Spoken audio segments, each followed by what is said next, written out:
भी जिंदा हूँ कैसे अब तक, दिल टूटने के बाद भी जिंदा हूँ कैसे अब तक।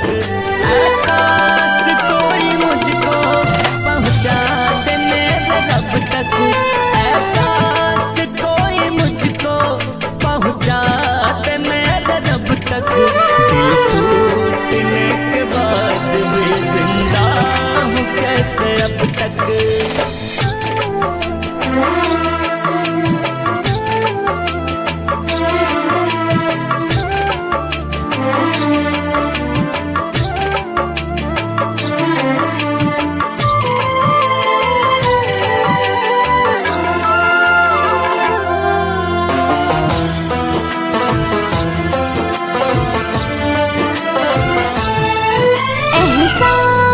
तुम करो तो मैं हूँ तुम्हारे पास में, एहसास तुम करो तो मैं हूँ तुम्हारे पास में।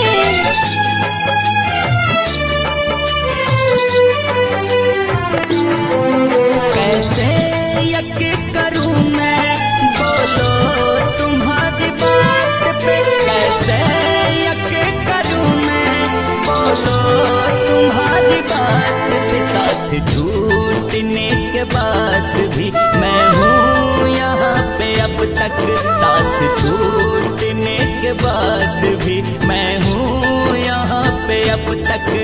आकाश कोई मुझको पहुँचा दे मेरे रब तक, दिल टूटने के बाद भी जिंदा हूँ कैसे अब तक, दिल टूटने के बाद भी जिंदा हूँ कैसे अब तक।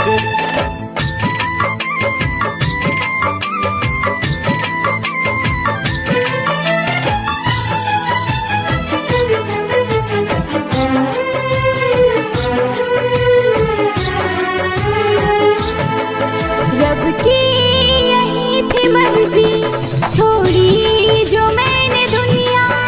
अब तुम बसा लो अपनी जीवन की नई खुशियाँ।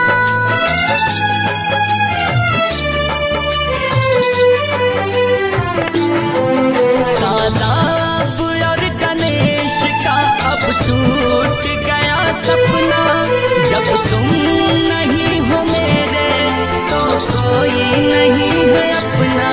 तू छोड़ गई दुनिया मैं यहाँ हूँ कैसे अब तक, तू छोड़ गई दुनिया मैं यहाँ हूँ कैसे अब तक।